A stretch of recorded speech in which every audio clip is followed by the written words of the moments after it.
Iran के supreme leader Khamenei झुकने को तैयार नहीं, दूसरी तरफ इजराइल और अमेरिका रुकने को तैयार नहीं, और इसलिए अब ईरान ने अपने जंगी गोदाम से सबसे खतरनाक हथियार निकाले, जिनके सामने इजराइल का डिफेंस सिस्टम जवाब दे रहा है। ईरान के खतरनाक हथियार अब इजराइल में तबाही मचा रहे हैं। इजराइल पर अब तक का सबसे बड़ा हमला ईरान कर चुका है।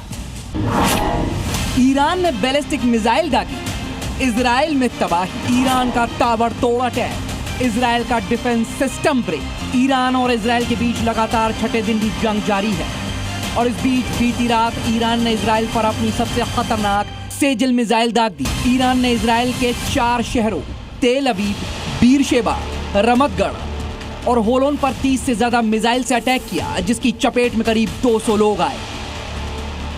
ईरान ने तेल अवीव में इजराइल डिफेंस फोर्सेस के हेडक्वार्टर और टेक्नोलॉजी पार्क को निशाना बनाया, तो वहीं ईरान की मिसाइल सोरोका हॉस्पिटल पे गिरी, जिससे 1000 बेड वाला अस्पताल ध्वस्त हो गया। लोग जान बचाने के लिए भागने लगे। नेतन्याहू ने ईरान को अस्पताल पर मिसाइल अटैक करने को लेकर सख्त चेतावनी दी है और कहा है कि इजराइल तेहरान में बैठे अत्याचारियों से इस हमले की कीमत वसूलेगा। ईरान ने इजराइल पर जो सेजल मिसाइल मारी, वो मीडियम रेंज बैलिस्टिक मिसाइल है, जिसको रडार आसानी से नहीं पकड़ पाता। ये साउंड की स्पीड से भी तेज चलती है और 2 से 2500 किलोमीटर तक मार कर सकती है। ईरान ने गुरुवार सुबह राजधानी तेल अवीव के नजदीक रमतगंज शहर पर हमला किया, जिसमें 20 लोगों के घायल होने की जानकारी है। हमले में पूरी इमारत तबाह हो गई है। आपको बता दें कि इजराइल का ये इलाका दुनिया की सबसे बड़ी हीरा मंडी में से एक है। जवाब में इजराइल ने भी ईरान पर ताबड़तोड़ अटैक किए और ईरान की न्यूक्लियर साइट को निशाना बनाया। चेतावनी की वजह से ईरान ने इस इलाके को पहले ही खाली करा लिया था। इसके बाद इजराइल ने खतरनाक हर्मीज ड्रोन से भी अटैक किया, मगर पहली बार ऐसा हुआ कि ईरान ने हर्मीज ड्रोन को मार गिराया, जबकि इजराइल का ये ड्रोन काफी खतरनाक माना जाता है। हर्मीज ड्रोन 30,000 फीट की ऊंचाई से हमला कर सकता है। कई तरह के हथियारों और सेंसर से ये लैस है।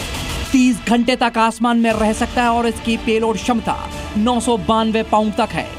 ये इतना सटीक है कि बस में एक ड्राइवर को भी मार सकता है और पिछली सीट पर बैठे यात्रियों को जिंदा छोड़ सकता है। जाहिर है दोनों तरफ से ताबड़तोड़ हमले जारी हैं। ईरान के अटैक से तेल अवीव का डिफेंस सिस्टम फेल हो गया। आयरन डोम भी काम नहीं आया, लेकिन अब नेतन्याहू ने साफ कह दिया है कि इन हमलों की कीमत ईरान जल्द चुकाएगा। पिछले एक हफ्ते के दौरान इजराइल के हमलों से अब तक ईरान में 630 से ज्यादा लोगों की मौत हुई है। मारे गए लोगों में 263 ईरानी नागरिक हैं, जबकि 1300 से ज्यादा लोग घायल हुए हैं। दूसरी तरफ अमेरिका ने भी ईरान की घेराबंदी शुरू कर दी है। गल्फ कंट्रीज में अमेरिकन बेसिस से ईरान पर और बड़े हमले की तैयारी चल रही है। अगर आने वाले दिनों में ईरान समझौता नहीं करता, तो युद्ध और खतरनाक मोड़ पर पहुंच सकता है। ब्यूरो रिपोर्ट, जी मीडिया। जी न्यूज़।